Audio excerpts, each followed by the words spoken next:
Hello everybody, मैं संजय कुमार हाजिर हूं आप सबके सामने आपका अपना स्टडी चैनल लेकर के स्टडी टिपलेट।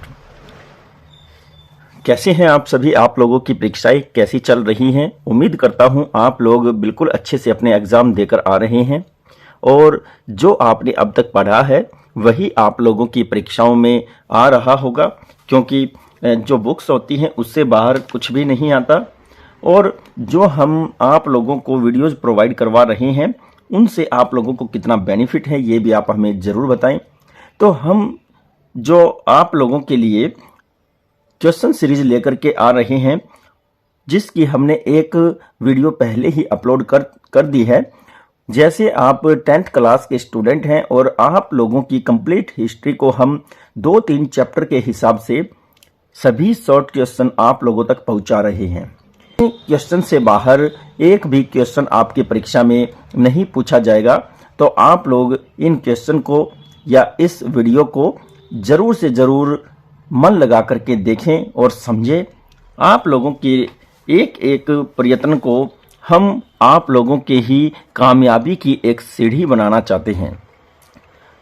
जैसे ही आप लोगों के परीक्षाएं कंप्लीट हो जाती हैं तो आप जो टाइम बचता है उन दिनों में आप अपना समय बर्बाद न करें, उसको आप अपने अच्छे के लिए इस्तेमाल करें। आप विभिन्न तरह की करंट अफेयर्स और जीके के क्वेश्चन पढ़ें, रीजनिंग के क्वेश्चन सॉल्व करें और ऐसा सब्जेक्ट जो आपका वीक रहा है उस पर आधा घंटे से 1 घंटे तक का समय जरूर दें। तो चलिए हम अपनी ये वीडियो शुरू करते हैं।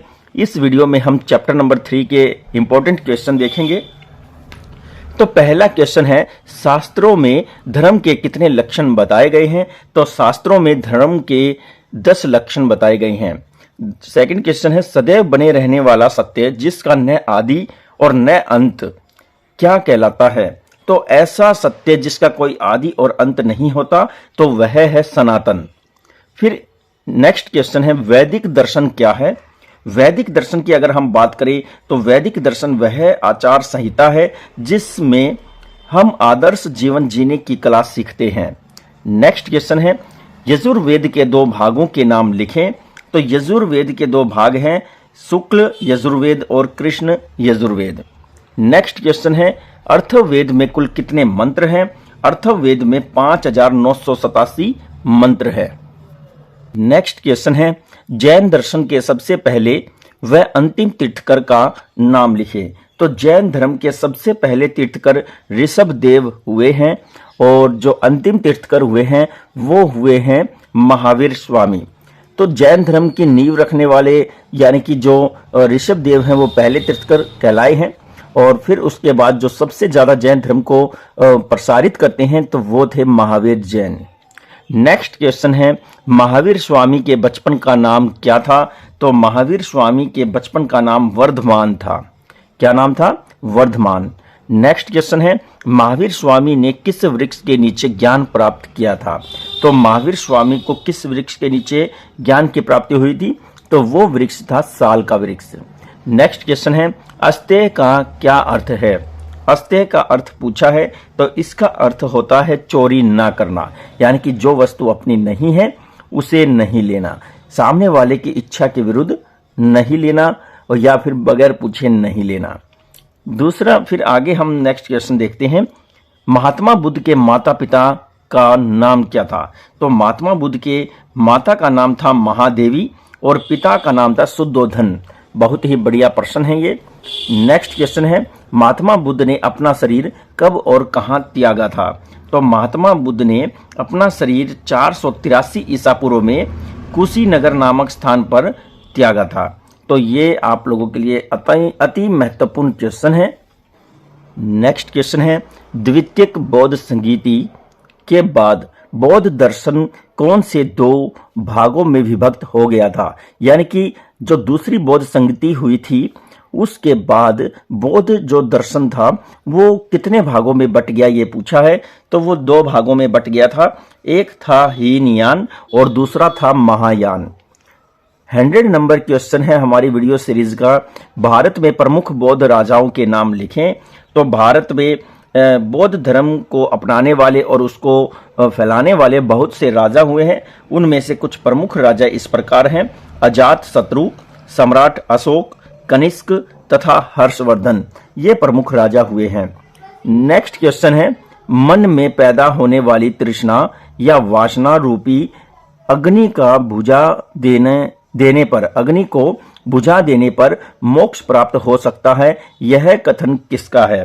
तो इस कथन के विषय में हम आप लोगों को बताएंगे कि महात्मा बुद्ध ने ये कथन कहे थे कि मन में पैदा होने वाली तृष्णा और वासना रूपी अग्नि को बुझा देने पर मोक्ष प्राप्त हो सकता है। नेक्स्ट क्वेश्चन है, पारसी दर्शन का जन्म कहाँ हुआ था? तो पारसी दर्शन का जन्म फारस में हुआ था, और ये फारस कहाँ है? आज ईरान क्षेत्र को फारस कहा जाता है। नेक्स्ट क्वेश्चन है, पारसियों का सबसे बड़ा देवता कौन था? तो पारसियों का सबसे बड़ा देवता सूर्य था। नेक्स्ट क्वेश्चन है, जरथुस्त्र का जन्म कहाँ हुआ था? जरथुस्त्र का जन्म पश्चिम ईरान के अजरबैजान प्रांत में हुआ था। नेक्स्ट क्वेश्चन है, वर्तमान समय में भारत में पारसी कहाँ निवास करते हैं? तो वर्तमान समय में जो पारसी हैं वो अहुर मजदा में निवास करते हैं।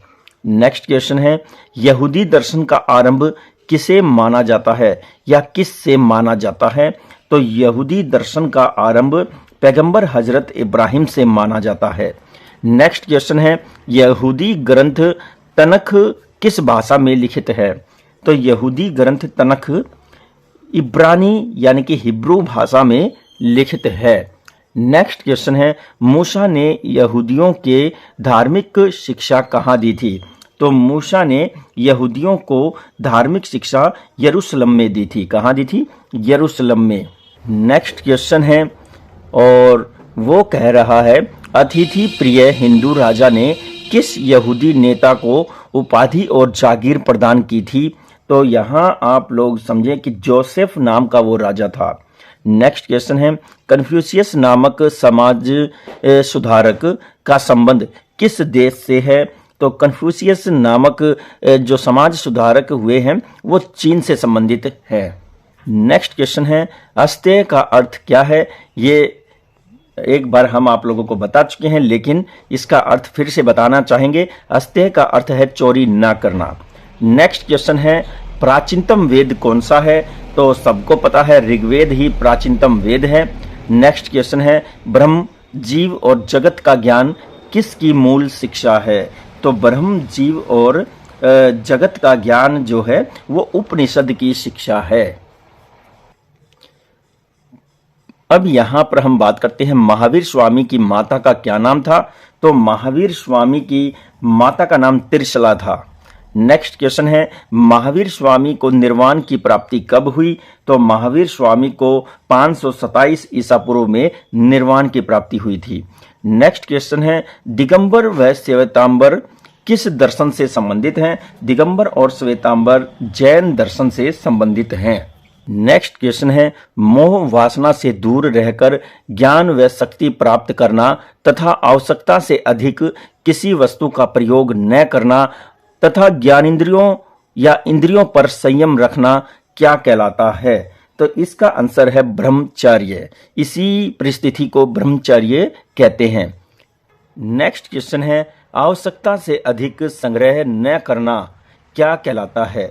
तो आवश्यकता से अधिक संग्रह न करना क्या कहलाता है? अप्रिग्रह कहलाता है। अप्रिग्रह यानी कि किसी वस्तु के लिए मोह उत्पन्न नहीं होने देना। नेक्स्ट क्वेश्चन है, महावीर स्वामी को निर्वाण की प्राप्ति कहाँ हुई थी? तो महावीर स्वामी को निर्वाण की प्राप्ति हुई थी पावापुरी। नेक्स्ट क्वेश्चन है, महात्मा बुद्ध का जन्म कब हुआ था? महात्मा बुद्ध का जन्म 563 ईसा पूर्व में हुआ था। और महात्मा बुद्ध का जन्म कहाँ हुआ था ये पूछा है, तो लुम्बिनी नामक स्थान है नेपाल में, वहां पर महात्मा बुद्ध का जन्म हुआ था। नेक्स्ट क्वेश्चन देखते हैं, महात्मा बुद्ध के ज्ञान प्राप्त करने की घटना को क्या कहा गया है? तो महात्मा बुद्ध के ज्ञान प्राप्त करने की घटना को संबोधि कहा गया है। और महात्मा बुद्ध के बचपन का नाम क्या था?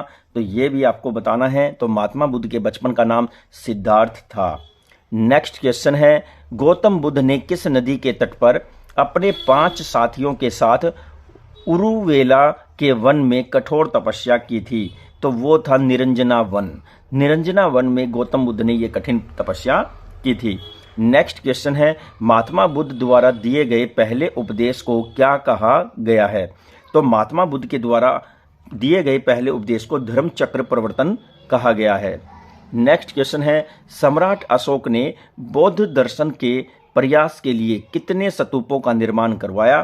तो सम्राट अशोक ने 84,000 स्तूप बनवाए हैं। नेक्स्ट क्वेश्चन है, जरथुस्त्र की माता का क्या नाम था? तो जरथुस्त्र की माता का नाम दुधोवा था, दुधोवा। नेक्स्ट क्वेश्चन है, भारत में कौन से दर्शन के लोग नारियल व ताड़ के पेड़ उगाने के साथ साथ बड़े बड़े व्यवसाय भी कर रहे हैं? तो वो जो क्षेत्र के लोग हैं वो हैं पारसी। नेक्स्ट क्वेश्चन है, किस दर्शन के लोग अपने शवों को ऊंची मीनार व खुला छोड़ देते थे, जिसे दखमा या टावर ऑफ साइलेंस कहते हैं? तो वो पारसी धर्म के लोग होते थे जो अपने मरे हुए लोगों के शवों को ऊंची मीनार या फिर किसी टावर पर छोड़ देते थे, और इसे दखमा कहा जाता है या फिर इसी स्थान को टावर ऑफ साइलेंस भी कहा जाता है। नेक्स्ट क्वेश्चन देखते हैं, यहूदी, ईसाई, मुसलमान तीनों दर्शनों के लोग किसे अपना पितामह मानते हैं? तो यहाँ आप देखिए, एक बहुत ही बढ़िया क्वेश्चन है और इसको आप समझें इब्राहिम के नाम से। तो ये किसे पितामह मानते हैं? इब्राहिम को। नेक्स्ट क्वेश्चन है, यहूदियों के पूजा स्थल को क्या कहा जाता है? तो इनके पूजा स्थल को सिनागोग कहा जाता है, सिनागोग। नेक्स्ट क्वेश्चन है, भारत में यहूदियों ने किस राज्य में प्रवेश किया? तो यहूदियों ने सबसे पहले भारत के किस राज्य में प्रवेश किया? तो वो राज्य केरल है। नेक्स्ट क्वेश्चन है, यहूदी दर्शन के अनुसार मानव जाति की पहचान क्या है? तो इसका आंसर है नैतिकता। फिर है, कन्फ्यूशियस ने किस आयु में सरकारी नौकरी की थी? तो कन्फ्यूशियस ने किस आयु में कहा है? तो वो 17 वर्ष की आयु में सरकारी नौकरी उन्होंने की थी। नेक्स्ट क्वेश्चन है, कन्फ्यूशियस कौन थे? कन्फ्यूशियस समाज सुधारक थे और ये चाइना से संबंध रखते थे। नेक्स्ट क्वेश्चन है, जैन दर्शन में कितने तीर्थकर हुए हैं? तो जैन दर्शन में कुल 24 तीर्थकर हुए हैं, पहले ऋषभदेव और अंतिम महावीर स्वामी। नेक्स्ट क्वेश्चन है, संसार का प्राचीनतम प्रमाणिक, पवित्र एवं दार्शनिक साहित्य किसे माना जाता है? तो वो है वेद। नेक्स्ट क्वेश्चन है, वेदों की संख्या कितनी है? वेदों की संख्या 4 है। फिर पूछा गया है, कौन सा वेद भारतीय संगीत का मूल है? तो सामवेद से भारतीय संगीत की उत्पत्ति हुई है। कौन से वेद में कर्म की प्रधानता है? तो वो है यजुर्वेद, जिसमें कर्म की प्रधानता है। तो यहाँ नेक्स्ट क्वेश्चन देखते हैं, कौन से वेद में जन सामान्य से जुड़ी समस्याओं के समाधान और जीवन व समाज के नियमों का संकलन है? तो वो वेद कौन सा है? तो यहाँ आपको हम बता देना चाहते हैं, अर्थवेद है वो। नेक्स्ट क्वेश्चन है, त्रिरत्न का संबंध किस दर्शन से है? तो जैन दर्शन से त्रिरत्न का संबंध रहा है। नेक्स्ट क्वेश्चन है, महात्मा बुद्ध के घर त्यागने की घटना को बौद्ध साहित्य में क्या कहा गया है? तो उसे महाभिनिष्क्रमण कहा गया है। नेक्स्ट क्वेश्चन है, महात्मा बुद्ध के ज्ञान प्राप्त होने की घटना को क्या नाम दिया गया है? तो संबोधि के नाम से उस घटना को जाना जाता है। नेक्स्ट क्वेश्चन है, महात्मा बुद्ध ने पहला उपदेश सारनाथ में दिया था, बौद्ध साहित्य में इस घटना को क्या कहा गया है? तो बौद्ध साहित्य में इस घटना को धर्म चक्र प्रवर्तन कहा गया है। नेक्स्ट क्वेश्चन है, महात्मा बुद्ध के शरीर त्यागने की घटना को बौद्ध साहित्य में क्या नाम दिया गया है? तो यहाँ पर महापरिनिर्वाण का नाम शरीर त्यागने की घटना को दिया गया है। नेक्स्ट क्वेश्चन है, गौतम बुद्ध की मृत्यु कब हुई? तो गौतम बुद्ध की मृत्यु 483 ईसा पूर्व में हुई। महावीर स्वामी का संबंध किस दर्शन से है? तो महावीर स्वामी का संबंध जैन दर्शन से है। महात्मा बुद्ध का संबंध किस दर्शन से है? तो बौद्ध दर्शन से महात्मा बुद्ध का संबंध रहा है। तो डियर स्टूडेंट, ये थे आज के हमारी वीडियो के इम्पोर्टेंट क्वेश्चन। 2 वीडियो हम आप लोगों को प्रोवाइड करवा चुके हैं।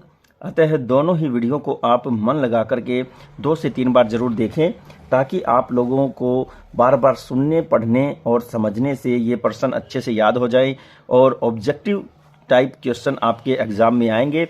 जैसे ही आप इन क्वेश्चन को देखेंगे, आप तुरंत इनका आंसर दे सकेंगे। तो उम्मीद करते हैं आप लोगों को ये वीडियो अच्छी लगी होगी, और भी इसी तरह की ढेर सारी यूज़फुल वीडियोज़ का नोटिफिकेशन प्राप्त करने के लिए आप जल्द से जल्द इस चैनल को सब्सक्राइब करें, और वीडियो अगर आपको अच्छी लगी है तो लाइक, कमेंट, शेयर अवश्य करें। नमस्कार, जय हिंद।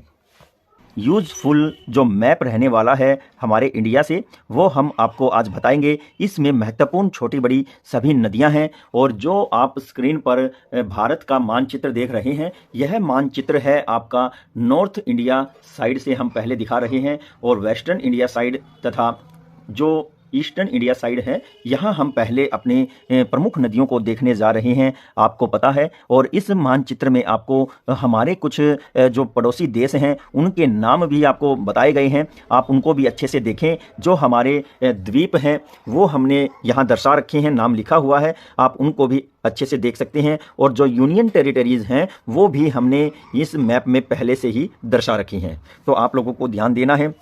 हमारा यहाँ पर नेपाल पड़ोसी राज्य ये रहा, और भूटान है वो यहाँ है। फिर इसके बाद जो तिब्बतन एरिया है वो यहाँ नेपाल से ऊपर है। फिर आप देखेंगे चाइना है, और फिर इधर हमारे वेस्टर्न साइड में पाकिस्तान है, और साउथ साइड में श्रीलंका है, फिर ईस्ट साइड में यहाँ म्यांमार है। तो ये आप लोगों को ध्यान देना है। और फिर ठीक हमारे भारत के ही अंदर जहाँ जिसकी सबसे ज़्यादा सीमा रेखा लगती है वो देश है बांग्लादेश। अब ये आप जो मैप देख रहे हैं, इसमें एक यहाँ एक लाइन जा रही है, आपने इस लाइन को देखा होगा, ये है कर्क रेखा। और ये जो ट्रॉपिक जो कैप्रिकॉर्न है, ये हमारे कितने राज्यों से होकर के जाती है, और वो राज्य कौन कौन से हैं वो भी आपको पता होना चाहिए। तो देखिए, गुजरात है, फिर यहाँ पर कुछ हिस्सा राजस्थान का भी यहाँ टच होता है, और मध्य प्रदेश है, फिर छत्तीसगढ़ है, झारखंड है, पश्चिम बंगाल है, और त्रिपुरा है तथा मिजोरम है। तो ये आपको याद रखना है। तो देखिए 1 2 3 4 5 6 7 और 8, तो इन 8 राज्यों से होकर के हमारी कर्क रेखा गुजरती है। तो ये आपको ध्यान रखना है। इसमें आप 19-20 इस लाइन को ना, यानी कि इधर उधर ना करें। अब देखिए, जो सबसे बड़ा एरिया यहाँ दिखाई दे रहा है आपको, ये हमारा राजस्थान है। ये हमारा शेर के मुंह के जैसा जो राज्य है वो गुजरात है। ये मुकुट के जैसा जो क्षेत्र है ये लद्दाख है, और यहाँ जम्मू कश्मीर है। फिर इसके बाद आप देखिए हिमाचल प्रदेश है, यहाँ पंजाब है, और ये हरियाणा है। फिर यहाँ हरियाणा ने ही दिल्ली को 3 ओर से कवर किया हुआ है। फिर यहाँ पर आपका उत्तर प्रदेश है, ये बिहार है, और ये सिक्किम है। फिर नीचे यहाँ पर ये आपका पश्चिम बंगाल है। अब हम इधर आते हैं तो यहाँ आपका ये असम है, और बांग्लादेश और असम के बीच में ये आपका मेघालय है, और फिर सबसे ऊपर अरुणाचल प्रदेश, और यहाँ पर आपका नागालैंड, और फिर मणिपुर, और यहाँ है मिजोरम, और ये है आपका त्रिपुरा। अब बिहार के बाद बात करें तो ये है झारखंड। झारखंड के नीचे यहाँ पर ओडिशा है, ओडिशा के ठीक ऊपर यहाँ पर छत्तीसगढ़ है, और जो हमारे भारत के बीच में बसता है वो मध्य प्रदेश है, और मध्य प्रदेश के ठीक नीचे महाराष्ट्र है। तो डियर स्टूडेंट, हमने आप लोगों को भारत के ये जो राज्य हैं ये आपको बताए हैं। इन राज्यों में से जो नदियाँ निकलती हैं वो देखिए। तो सबसे पहला पॉइंट आपको याद रखना है, और वो पॉइंट है आपका ये जो पॉइंट है, इस पॉइंट को हम क्या कहेंगे? मानसरोवर, है ना। तो ये कौन सा पॉइंट है? मानसरोवर। तो ये आपको याद रखना है। यहां से 3 नदियों का संबंध है। तो पहली नदी तो आप देखिए यहां से होते हुए कैसे जा रही है। ये नदी आपकी कौन सी है? ये नदी आपकी, बताइए, ये नदी यहाँ से लेकर के यहाँ तक, इस नदी को कहते हैं तसांगपो नदी। तसांगपो नदी या सांगपो नदी इसको कहते हैं। और फिर जब ये भारत में एंट्री करती है अरुणाचल प्रदेश से, तो देखिए डियर स्टूडेंट, यह अरुणाचल प्रदेश से असम में आती है, असम से फिर मेघालय की सीमा से होते हुए ये बांग्लादेश में आ जाती है। और यहाँ बांग्लादेश में सीमा से लगते ही और अरुणाचल प्रदेश में सीमा से लगते ही ये जो बीच में नदी है इसको ब्रह्मपुत्र नदी कहेंगे। ठीक है, यही है वो ब्रह्मपुत्र नदी। और फिर इसके बाद ये कहाँ चली जाती है? बंगाल की खाड़ी में जाने से पहले गंगा नदी की एक धारा है, उससे ये मिलती है, और फिर एक मेघना नदी के रूप में ये बंगाल की खाड़ी में आ मिलती है। तो देखिए डियर स्टूडेंट, अब यहाँ से हम एक और महत्वपूर्ण नदी देखेंगे, और वो है यहाँ कौन सी नदी है? ये इंडस रिवर, यानी कि सिंधु नदी। और ये सिंधु नदी इस तरह से पाकिस्तान में चली जाती है और पाकिस्तान में जाने के बाद पाकिस्तान के खैबर के रास्ते, खैबर एक जिला है और वहां से अरेबियन सी में चली जाती है। अब देखिए इस नदी में बहुत सी और भी नदियां मिलती हैं। कौन कौन सी वो नदियां हैं जो इस नदी में मिलती हैं, तो इसी पॉइंट पर हम आते हैं। ये है कौन सी? सिंधु। सिंधु। अब सिंधु के बाद हम बात करें तो वो आपकी रहने वाली है कौन सी? सतलुज नदी। और सतलुज नदी आपकी यहां से हिमाचल प्रदेश से भारत में एंट्री करती है। हिमाचल प्रदेश से होते हुए ये नदी कहां चली जाती है? पाकिस्तान में। कौन सी नदी है ये है सतलुज। सतलुज याद रखना है आपको। और ये सतलुज नदी के बाद जो इसकी एक सहायक नदी है वो सहायक नदी है ब्यास। कौन सी नदी है? ब्यास नदी। तो ये आपको याद रखना है, हम भी लिख देते हैं। इसके बाद फिर जो नदी इसमें मिलती है वो कौन सी नदी है? तो देखिए डियर स्टूडेंट, वो नदी है आपकी यहां से निकलने वाली और इसका नाम है रावी। इसका नाम क्या है? रावी। अब ये रावी नदी जो है तो देखिए यहां पर ये दोनों तो सतलुज नदी यहां मिल जाती हैं और जो रावी नदी है इसके बाद एक नदी और निकलती है और वो निकलती है हमारे लेह लद्दाख क्षेत्र से और यहां से होते हुए ये नदी, इसका नाम है चिनाब नदी। क्या नाम है? चिनाब। और ये कहां चली गई? पाकिस्तान में। फिर इसके बाद एक नदी और है और वो है आपकी झेलम नदी। और झेलम नदी कहां से निकलती है? ये देखिए यहां आपका कौन सा स्थान है? जो श्रीनगर के ऊपर जो क्षेत्र है यहां से ये नदी कहां जाती है? झेलम नदी है श्रीनगर से होते हुए और ये किस में चली गई? अब ये ज्वाइंट होकर के सतलुज नदी के साथ है। ठीक है, ये झेलम है और ये आपकी है चिनाब और ये आपकी रावी। ठीक है, इन पांचों नदियों की एक मिश्रित धारा पाकिस्तान में जाकर के किस में मिल जाती है? सिंधु नदी में। इस तरह से हमारी ये नदियां आपने देखी हैं। अब हम जानेंगे हमारी जो गंगा और यमुना नदी है वो कहां से निकलती है और कैसे कहां पर चली जाती है। तो देखिए सबसे पहले तो डियर स्टूडेंट आप यहां पर एक ग्लेशियर देखेंगे और वो ग्लेशियर है गंगोत्री ग्लेशियर और यह किस तरह से ऐसे बहते हुए यूपी में चली जाती है और यूपी में जाने के बाद फिर ये नदी कहाँ जाती है आपको पता ही होना चाहिए। और ये इस तरह से बिहार में एंट्री कर जाती है ना। और ये बिहार में एंट्री करते समय फिर ये पश्चिम बंगाल के रास्ते इसकी धाराएं दो हिस्सों में बट जाती हैं। दो हिस्सों में बटने के बाद एक तो आप देखते हैं बांग्लादेश में चली जाती है और दूसरी धारा कोलकाता में आ जाती है। तो यहाँ ये गंगा नदी है, इसकी सबसे बड़ी सहायक नदी यहाँ से यमुनोत्री नामक ग्लेशियर से निकलती है और ये नदी ठीक हरियाणा और यूपी के बॉर्डर से होते हुए दिल्ली के अंदर से होते हुए यह कहाँ निकल जाती है? ये यूपी में भी बहते हुए फिर संगम नामक स्थान में जाकर के कहाँ मिल जाती है? गंगा नदी में। तो ये थी गंगा नदी की सबसे बड़ी सहायक नदी और ये है आपकी गंगा। ठीक है, यहाँ हम जी लिख देते हैं और यहाँ हम वाई लिख देते हैं। तो ये आपको ध्यान रखना है। फिर इसके बाद जो इनकी सहायक नदियां हैं वो हम देखेंगे। तो सबसे पहले अगर कोई नदी हम देखते हैं गंगा नदी की तो वो आपकी रहने वाली है ठीक नेपाल के नीचे से और यहाँ से। और ये जो नदी है ये है गोमती नदी। क्या नदी है? गोमती नदी। ये गोमती नदी गंगा नदी की सहायक नदी है। फिर एक घग्गर नदी है या घाघरा नदी है जिसे हम कहाँ से निकालेंगे? नेपाल से निकालेंगे और ये घाघरा नदी भी गंगा नदी में मिल जाती है और ये इसके लिए हम लिखेंगे GH। और इसी के पास एक शारदा नामक नदी है, शारदा नदी भी जो है घाघरा नदी में मिल जाती है और फिर ये दोनों नदी किसमें? गंगा नदी में आकर के मिलती है। अभी हम गंगा नदी के उस ओर वाला देख रहे हैं कि वहां से कौन कौन सी सहायक नदियां आकर के मिलती हैं। तो एक नदी नेपाल से निकल करके ऐसे और ऐसे गंगा में मिल जाती है और यह है गंडक नदी। ठीक है, इसको हम बोलेंगे गंडक नदी। फिर एक नदी है तिब्बत के क्षेत्र से होते हुए नेपाल से बढ़ते हुए गंगा नदी में बिहार में आकर के मिल जाती है, इसको हम बोलेंगे कोसी नदी। ठीक है, अब आप देखिए गंगा नदी के हमने ऊपर वाले हिस्से से जो सहायक नदियां आती हैं वो हमने देखी हैं। इसके बाद हम अब देखेंगे कि कुछ नदियां जो है वो यमुना नदी की भी सहायक नदी है। तो यमुना नदी की सहायक नदी जो है वो कौन कौन सी है? तो सबसे पहले तो हम देखेंगे एक चेनाब नदी है और वो यहां से होते हुए यमुना नदी में मिलती है। ठीक है, लेकिन इस चिनाब नदी में जो है गंगा नदी में मिलने से पहले और भी नदियां मिल जाती हैं। एक बनास नदी है जो राजस्थान के रास्ते आकर के चिनाब में मिलती है, इसको बोलेंगे हम, क्या नाम देंगे इसको? बनास नदी। और ये क्या है? चिनाब नदी। इसको हम क्या बोलेंगे? चिनाब नदी। और इसमें एक नदी और मिल जाती है और वो है काली सिंध। और काली सिंध नदी कहाँ से मिलती है? यहीं से ही काली सिंध नदी जाकर के चंबल नदी में मिल जाती है।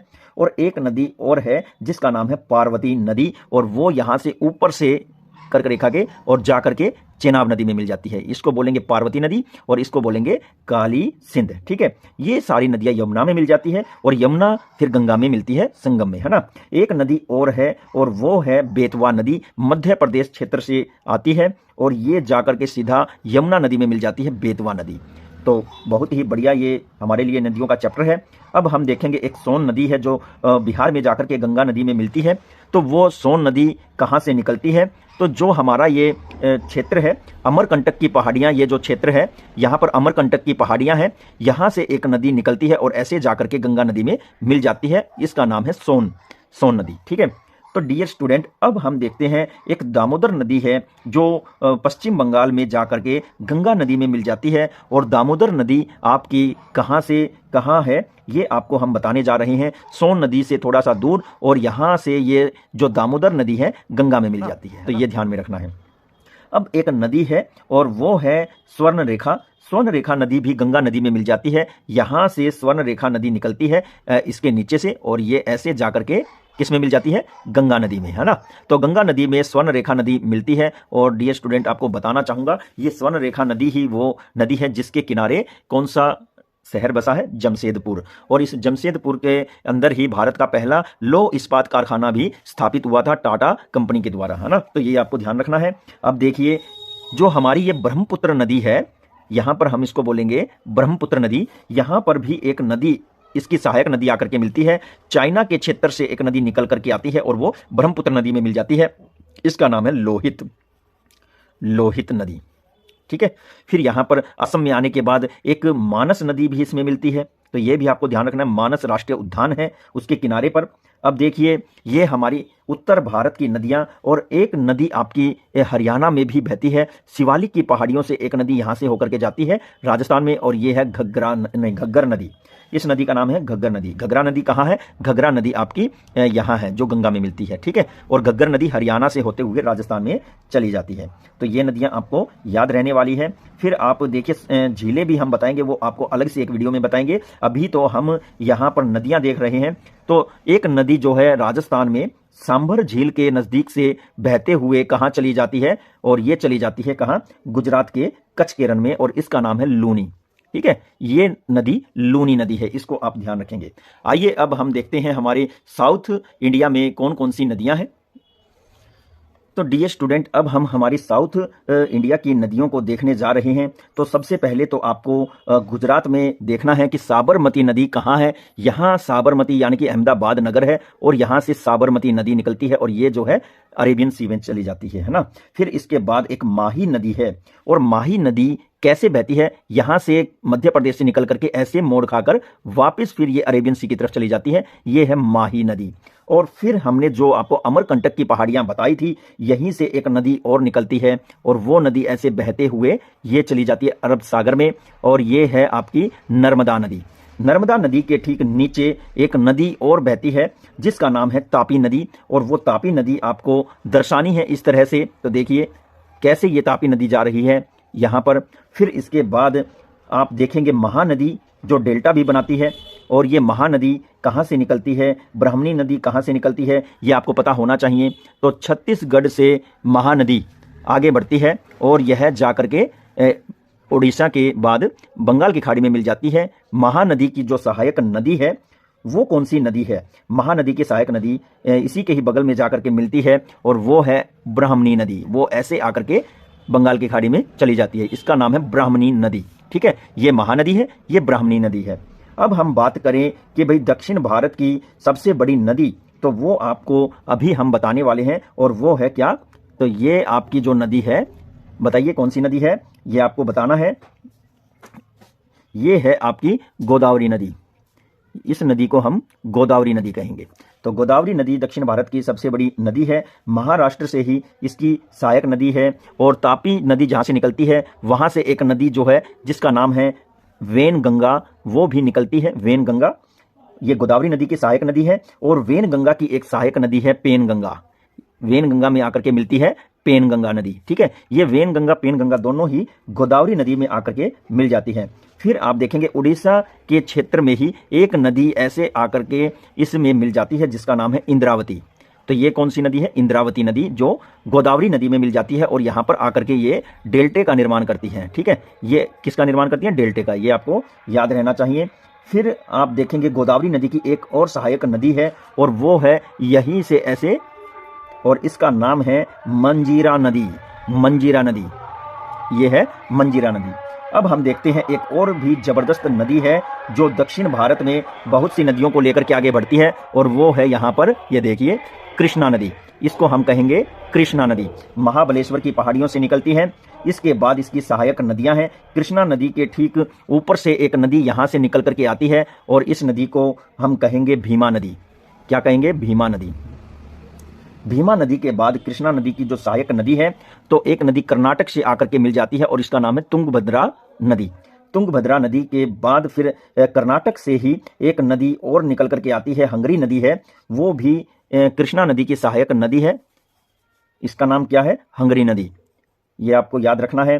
फिर इसके बाद हम देखेंगे कौन सी नदी आगे बढ़ती है और जो बंगाल की खाड़ी में मिल जाती है, वो है पेनूर नदी। और ये पेनूर नदी कर्नाटक के ही क्षेत्र से निकल करके बंगाल की खाड़ी में चली जाती है, पेनूर। फिर इसके बाद एक कावेरी नदी है, और ये कावेरी नदी कहाँ से निकलती है? ये भी जो कर्नाटक का राज्य हमारा मौजूद है, यहाँ से होते हुए किस में चली जाती है? बंगाल की खाड़ी में। इसकी 3 धाराएं बंगाल की खाड़ी में जाकर के मिल जाती हैं।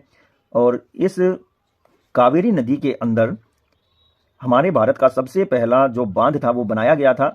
तो ये भी आपको ध्यान रखना है। यहीं से ही पाक जल संधि शुरू होती है। श्रीलंका में एंट्री करने से पहले पाक जल संधि आती है यहाँ पर। और फिर एक इसी क्षेत्र में एक नदी है वेंगई नदी, जो तमिलनाडु में ही निकलती है और श्रीलंका के तरफ बहते हुए ये बे ऑफ बंगाल में जाकर के मिल जाती है। इसका नाम है वेंगई नदी। तो डियर स्टूडेंट, ये हमारी प्रमुख नदियां हैं। और यहाँ पर आपको बता दें, मन्नार की खाड़ी है, इस क्षेत्र को मन्नार की खाड़ी कहेंगे और इस क्षेत्र को पाक जल संधि कहेंगे। ये आपको याद रखना है, बड़ा ही महत्वपूर्ण क्वेश्चन रहने वाला है आप लोगों के लिए। भारतीय नदियों का ये एक संपूर्ण मैप हमने प्रोवाइड करवाया है। बहुत ही अच्छे से आप लोगों को इस वीडियो को 2-3 बार देखें, फिर एक ब्लैंक मैप लेकर के आपको अभ्यास करना है। एक एक करके सभी नदियों को, उनकी सहायक नदियों को आप भरेंगे और फिर उसको मिला करके देखना है। तब कहीं जाकर के आपका अभ्यास आपको बहुत अच्छे नंबर प्राप्त करने में मदद करेगा। अभी आप लोगों के फाइनल एग्जाम बहुत ही नज़दीक हैं, तो आप कल पर किसी कार्य को न छोड़ें और जल्दी से जल्दी ब्लैंक मैप लेकर के बैठें, जिसमें आपको ये नदियां दर्शानी हैं। फिर भी कहीं आपको कोई प्रॉब्लम है, कोई क्वेश्चन है, तो आप कमेंट बॉक्स में अवश्य हमें लिख भेजें और जल्द से जल्द हम आपकी उस क्वेश्चन को सॉल्व करने का प्रयत्न करेंगे। तो आगे हम भारत की और भी महत्वपूर्ण आकृतियां हैं, पहाड़ हैं, फिर हम अलग अलग क्षेत्रों में जो खनिज भंडार हैं वो पाए जाते हैं वो बताएंगे। फिर आपको हम डैम बताएंगे। फिर उसके बाद हम भारत में प्रमुख इंटरनेशनल और जो डोमेस्टिक एयरपोर्ट्स हैं वो बताएंगे। इसके साथ साथ हम आपको डेल्टा और जो प्लेटू यानी कि पठार हैं वो भी बताएंगे। फिर आपको जलवायु प्रदेश बताएंगे, भारत में कौन कौन से जलवायु प्रदेश बनते हैं। फिर हम आपको ये भी बताएंगे कि भारत के इन सभी क्षेत्रों की क्या क्या विशेषताएं हैं, कौन सी कृषि किस क्षेत्र में की जाती है या फिर कौन सी मिट्टी किस क्षेत्र में पाई जाती है, और प्रत्येक का विस्तार से वर्णन करते हुए हम अपने इस मैप के अध्ययन को कंप्लीट करेंगे। और एग्जाम को देखते हुए और काफी समय से हमने अपने भारत से संदर्भित कुछ भी मैप प्रोवाइड नहीं करवाया है। हमने लगभग 4 महीने पहले कुछ मैप करवाए हैं, लेकिन अब हम आप लोगों के लिए एक लेकर के आए हैं मैप के माध्यम से एक बहुत ही बढ़िया वीडियो। आप लोगों को काफी कुछ सीखने को मिलेगा। तो ये आप लोगों के सामने भारत का राजनीतिक मैप है माय डियर स्टूडेंट। बड़े ही ध्यान से एकाग्र होकर के एक एक बात को आप समझें, सीखें, और ये आपके एग्जाम में आपको मदद करने वाली है। आप स्टडी अध्ययन का जो तरीका है उसको 2 तरह से कर सकते हैं, एक तो शाब्दिक और एक चित्रात्मक। जब आपके दिमाग में शाब्दिक नहीं घुस रहा है या शाब्दिक जो अध्ययन है वो नहीं जा पा रहा है, तो आप उसको चित्रात्मक रूप से भी अध्ययन करें। तो सबसे पहले हम देखेंगे हमारा देश और इसकी राजधानियां वो कौन कौन सी हैं। तो देखिए यहाँ पर सबसे पहले भारत का मुकुट कहा जाता है और ये लद्दाख है, लेह लद्दाख है ना। ये कौन सा है? लेह लद्दाख। तो ये आपको याद होना चाहिए। लद्दाख इसके क्षेत्र जो है बहुत ही ज्यादा स्कैरसिटी वाला क्षेत्र है, यहाँ पर बहुत कम वर्षा प्राप्त होती है। तो लेह लद्दाख आपका एक राज्य यहाँ हो जाता है। फिर इसके बाद है जम्मू एंड कश्मीर है, जम्मू एंड कश्मीर है। और यहाँ पर देखिए लेह है, ठीक है, और फिर राजधानी जो है यहाँ पर जम्मू कश्मीर की आप समझेंगे तो एक तरफ है जम्मू और एक तरफ है श्रीनगर। 6 महीने जम्मू, 6 महीने श्रीनगर। फिर यहाँ हमारा हिमाचल प्रदेश है और हिमाचल प्रदेश की राजधानी शिमला रहने वाली है। फिर पंजाब है और ये आपका हरियाणा है। इन दोनों की राजधानियां चंडीगढ़ है ना। पंजाब और हरियाणा की राजधानी का नाम चंडीगढ़ है। तो माय डियर स्टूडेंट, बहुत ही अच्छे से आप लोगों को पढ़ना है और ये वीडियो 2 से 3 बार पहले तो देखिए और देखने के बाद ही फिर आपको एक ब्लैंक मैप लेना है और फिर इस मैप को बगैर देखे फील करने का प्रयास करना है। जितने सही आपके होते हैं वो आप लाइफ टाइम कभी नहीं भूलेंगे और जितने गलत होते हैं उन पर 2 मिनट के लिए, 1 मिनट के लिए रुकिए, सोचिए कहां गलती हुई, कैसे गलती हुई, जो आपने भरा है वो किस राज्य की राजधानी है या वो राज्य कहां है। ऐसे आप मंथन करेंगे तो आपको गलत होने वाले दोनों राज्य ही सही हो जाएंगे और आपके दिमाग में सेट हो जाएंगे। इसके बाद हम उत्तराखंड की बात करें तो ये आपका उत्तराखंड है और इसकी राजधानी देहरादून है। फिर हम देखेंगे यूपी, हमारा उत्तर प्रदेश, तो इसकी राजधानी लखनऊ है। और फिर इसके बाद हम देखेंगे बिहार, यहां पर बिहार राज्य है और इसकी राजधानी पटना है। और फिर हम देखेंगे यहां पर सिक्किम और सिक्किम की राजधानी है गंगटोक। और फिर हम आते हैं असम, ये हमारा असम राज्य है और यहां पर दिसपुर इसकी राजधानी है ना। और फिर ये जो यहां डार्क आप देख रहे हैं ये है आपका मेघालय। मेघालय ये वो स्थान है जो संसार में सबसे ज्यादा वर्षा प्राप्त करने वाले स्थानों में से एक है। भारत का सबसे ज्यादा वर्षा प्राप्त करने वाला स्थान यही है, एशिया का सबसे ज्यादा वर्षा प्राप्त करने वाला स्थान यही है, विश्व का सबसे ज्यादा वर्षा प्राप्त करने वाले स्थान में से यही है ना। फिर इसके बाद यहां मेघालय है, तो मेघालय की राजधानी का नाम क्या है? मेघालय की राजधानी का नाम क्या है भाई, कौन बताएगा? मेघालय की राजधानी का नाम है शिलोंग, है ना। क्या है नाम? शिलोंग। फिर हम चलते हैं अरुणाचल प्रदेश और अरुणाचल प्रदेश की राजधानी का नाम है ईटानगर। और फिर आता है यहां पर नागालैंड, नागालैंड की राजधानी का नाम है कोहिमा। और मणिपुर, मणिपुर की राजधानी का नाम है इम्फाल। और मिजोरम की राजधानी का नाम है आइजोल। और त्रिपुरा की राजधानी है ये, और त्रिपुरा की राजधानी का नाम है अगरतला। तो डियर स्टूडेंट देखिए, इनको 7 सिस्टर्स भी कहते हैं। कैसे? 1 त्रिपुरा, 2 मिजोरम, 3 मणिपुर, 4 नागालैंड, 5 अरुणाचल प्रदेश, 6 असम और 7 मेघालय। ये जो 7 सिस्टर्स हैं ये किसी भी एग्जामर जो एग्जाम सेट करता है, जो पेपर सेट करता है, उसकी पहली प्रेफरेंस होती है और वो यहीं से ज्यादा क्वेश्चन पूछने का प्रयास करता है। फिर इसके बाद हम देखेंगे यहां पर वेस्ट बंगाल है, वेस्ट बंगाल की राजधानी यहां कोलकाता है। और फिर यहां झारखंड है और झारखंड की राजधानी जो है वो रांची है। और यहां पर हमारा उड़ीसा है, उड़ीसा की राजधानी भुवनेश्वर है, ठीक है। और यहां हमारा छत्तीसगढ़ है और छत्तीसगढ़ की राजधानी क्या है? रायपुर। तो डियर स्टूडेंट, बहुत ही बढ़िया आपका ये वीडियो रहने वाला है। इसके बाद हम नीचे की तरफ आते हैं तो वो ये है आंध्र प्रदेश और इसकी राजधानी क्या है? आंध्र प्रदेश की राजधानी क्या है बताइए? अमरावती। तो क्या है? तो डियर स्टूडेंट, आंध्र प्रदेश की राजधानी का नाम है अमरावती, है ना। फिर इसके बाद यहां आता है तेलंगाना और तेलंगाना की जो राजधानी है वो है हैदराबाद। अब हम आते हैं तमिलनाडु में और तमिलनाडु की जो राजधानी है वो है चेन्नई। और फिर हम केरल में आते हैं और केरल की राजधानी है तिरुवनंतपुरम। अब हमारा कर्नाटक राज्य है, कर्नाटक की राजधानी का नाम है बंगलुरु। और महाराष्ट्र जो हमारा राज्य है इसकी राजधानी का नाम है मुंबई। इसके बाद हमारा जो बीच में स्थान है वो है एमपी यानी कि मध्य प्रदेश और इसकी राजधानी है भोपाल। अब हम देखते हैं गुजरात और गुजरात की राजधानी है गांधीनगर। फिर हमारा है राजस्थान और राजस्थान की राजधानी का नाम आपको पता है जयपुर। तो ये हमारी भारत की मुख्य भूमि के राज्य और इसी के साथ ही यहां हमारा जो द्वीप समूह है इसका नाम है अंडमान निकोबार द्वीप समूह। अंडमान निकोबार द्वीप समूह का जो ये पॉइंट है इसको हम क्या कहेंगे?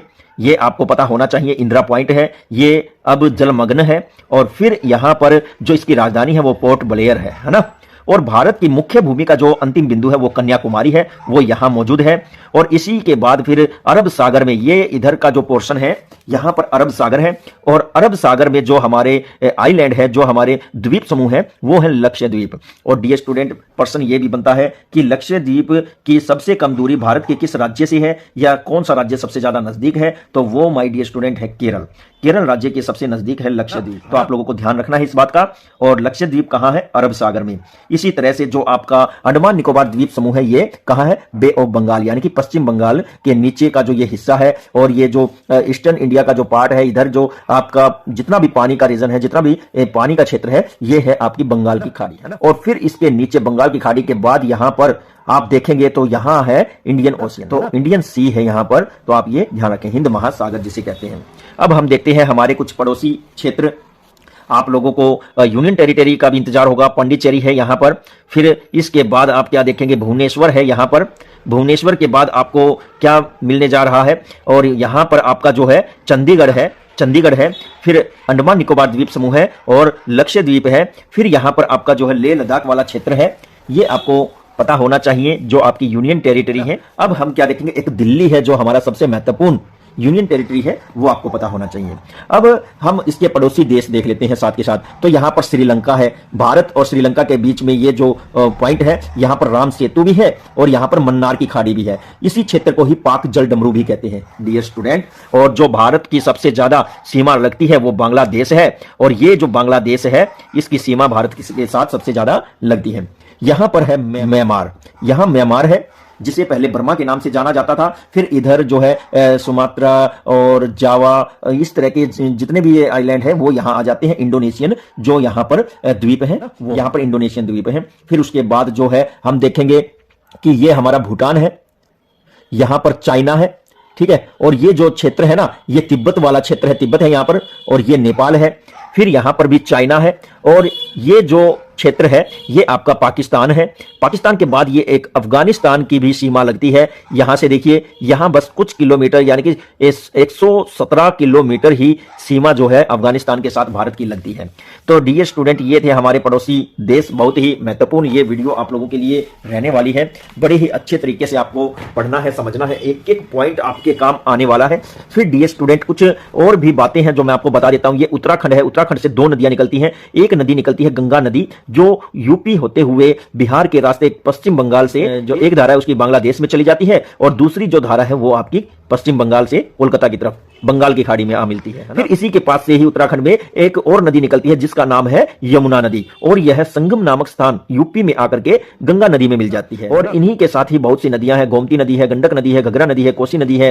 ये नदियां इसमें आकर के इसकी सहायक नदी है, जैसे एक सोन नदी है, दामोदर नदी है, ये सब इसी नदी में मिल जाती है। फिर इसके बाद देखिए यहाँ जो पॉइंट है मानसरोवर, मानसरोवर से यहां से आपकी ब्रह्मपुत्र नदी जो कि सांगपो के नाम से जानी जाती है चाइना तिब्बत क्षेत्र में, और जब ये अरुणाचल से भारत में एंट्री करती है तो इसको ब्रह्मपुत्र के नाम से जाना जाता है। और यहां पर ये नदी जब बांग्लादेश में आ जाती है तो इसको क्या कहेंगे, जमुना कहेंगे। गंगा नदी जो बांग्लादेश में आती है इसको यहां पर पद्मा कहेंगे, और जब ये दोनों मिलकर एक धारा के रूप में नीचे बंगाल की खाड़ी में मिलती है तो इसको मेघना कहेंगे। तो ये आपको ध्यान रखना है। यहीं से ही एक नदी जो है कौन सी निकलती है, सिंधु नदी निकलती है, और ये पाकिस्तान में चली जाती है। पाकिस्तान से खैबर होते हुए, पाकिस्तान का जिला है एक खैबर, खैबर से होते हुए ये अरब सागर में मिल जाती है। इसी में ही पंचनद नदियां भी मिलती हैं। पंच नदियां जो नदियां हैं वो कौन सी हैं, सतलुज है, चेनाब है, झेलम है, व्यास है और रावी है। सतलुज, चिनाब, झेलम, व्यास, रावी। जो झेलम है वो आपकी जम्मू कश्मीर में है, इन पांचों नदियों में सबसे ऊपर, और जो सतलुज है वो आपकी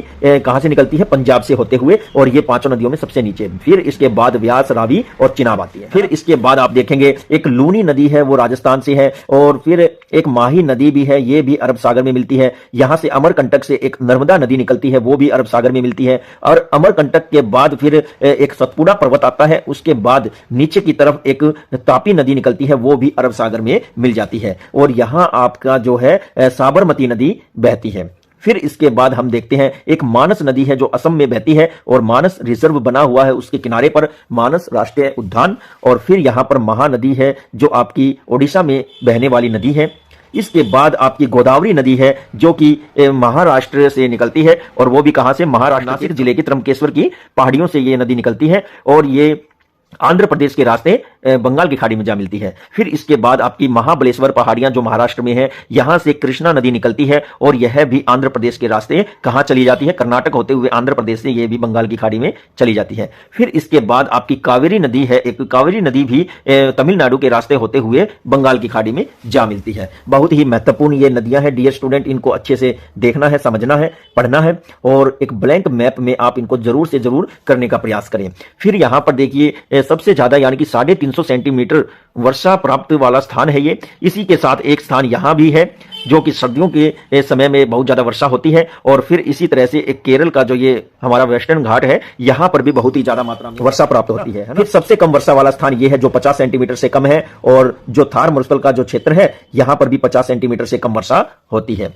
फिर हम देखते हैं लगभग 100 सेंटीमीटर यानी कि 70 से 50 से ऊपर वाले 50 से 100 सेंटीमीटर वर्षा वाले स्थान है वो आपके कहां से कहां तक होंगे, तो वो आपके दक्षिणी हरियाणा से लेकर के और पूर्वी राजस्थान, मध्य प्रदेश से होते हुए उत्तर प्रदेश का काफी हिस्सा, और यहां पर आपको दर्शाना है 100 सेंटीमीटर वर्षा वाले स्थान।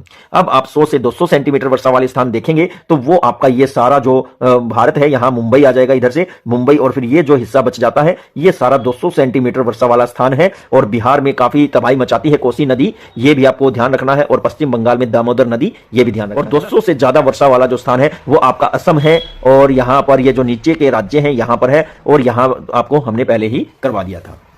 तो डियर स्टूडेंट ये भी आपको याद होना चाहिए। फिर हम देखते हैं खाड़ियां, तो यहां पर हमारी बंगाल की खाड़ी रहने वाली है, फिर मन्नार की खाड़ी मैंने आपको बताई, एक खाड़ी यहां है जो आपकी यहां पर आपकी खंबात की खाड़ी है, और फिर यहां पर जो शेर का मुंह बना हुआ है इसके अंदर जो खाड़ी है ये है आपकी कच्छ की खाड़ी। और कच्छ की खाड़ी के बाद फिर हमारे जो मेन बातें हैं वो कौन सी रहने वाली है, तो देखिए कुछ क्या बोलते हैं हमारे कंजर्वेशन राष्ट्रीय उद्यान, तो हम बात करें दच्ची ग्राम है, यहाँ दच्ची ग्राम के बाद फिर हम बात करें जो कार्बेट पार्क है, नेशनल कार्बेट पार्क है जिसे हम हेली पार्क भी कहते हैं, तो वो कहाँ है, वो यही है उत्तराखंड में। और जो हमारा सुल्तानपुर है वो यहाँ है गुरुग्राम में, और कालेसर है वो यहाँ है यमुनानगर में। और इसी के ही साथ फिर बांधवगढ़ है, और केवला देव है, किसली है, ये बहुत सारे राष्ट्रीय उद्यान हैं हमारे देश में, तो ये आपको ध्यान रखना है। और फिर यहाँ पर सिंपलीपाल है, तो ये भी उड़ीसा में आपको देखना है। इसी तरह से यहाँ आपको मानस राष्ट्रीय उद्यान बताया था हमने, और फिर यहाँ पर एक सिंह वाला जो गेंडा है वो भी पाया जाता है असम में। और जो पेरियार बांध है, पेरियार कंजर्वेशन राष्ट्रीय उद्यान जिसे कहते हैं, वो आपका केरल में है, ये आपको ध्यान रखना है। बहुत से शिवाजी नेशनल पार्क है, ये आपका महाराष्ट्र में है, और ये भी बहुत ही महत्वपूर्ण क्वेश्चन रहने वाला है। तो डियर स्टूडेंट एक नदी और है रिहंद नदी, जो कि यहाँ पर है, और ये भी गंगा नदी की सहायक नदी है रिहंद नदी। तो आप लोगों को हमने ज्यादातर प्रयास किया है ज्यादा से ज्यादा आपको समझाने का मैप के माध्यम से।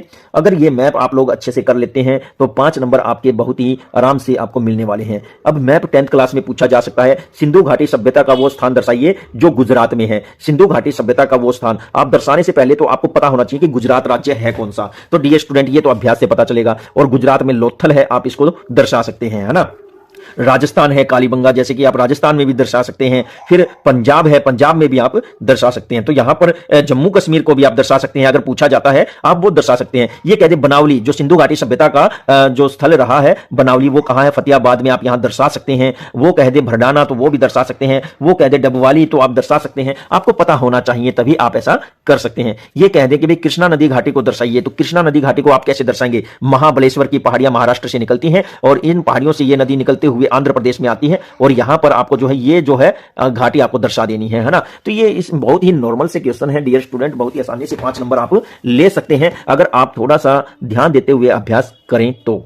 अब यहां पूछा जा सकता है कि भाई नेपाल की राजधानी का नाम क्या है, तो काठमांडू है। भूटान की राजधानी है, और बांग्लादेश की राजधानी है, इनको आप ध्यान रखिए, है ना। थिम्पू आपको पता होना चाहिए, और ढाका है आपको पता होना चाहिए। फिर यहां पर पाकिस्तान की राजधानी का पता होना चाहिए, अफगानिस्तान की राजधानी का भी पता होना चाहिए, चाइना की राजधानी उसका भी पता होना चाहिए, और तिब्बत जो क्षेत्र है, जो म्यांमार है, इसका पता होना चाहिए, श्रीलंका है, इसका पता होना चाहिए। तो डियर स्टूडेंट हमने ज्यादातर इस छोटी सी वीडियो में पूरी कोशिश की है आपको अच्छे से मैप समझाया जाए। फिर भी सेपरेट रूप से हम जरूर लेकर के आएंगे, और डिटेल से आपको नदियों के विषय में जानना है तो हमारी पहले की वीडियो हमने अपलोड की हुई है, आप उनको देख सकते हैं। और आपको अगर माउंटेन्स के विषय में, पर्वत के विषय में जानना है तो आप पर्वतों वाली जो मैप की वीडियो है वो देख सकते हैं। आप लो अयस्क की जानना चाहते हैं, हमने वो भी अपलोड की हुई है, जिसमें मिनरल्स यानी कि खनिज के विषय में बताया गया है, और जो वर्षा है उसके विषय में भी हमने वीडियो आप लोगों को प्रोवाइड करवा रखी है, और जो हमारे वन है वो भी हमने आपको बताया है। तो आप एक एक करके वो वीडियो देख सकते हैं। ये केवल एक छोटा सा रिवीजन मात्र है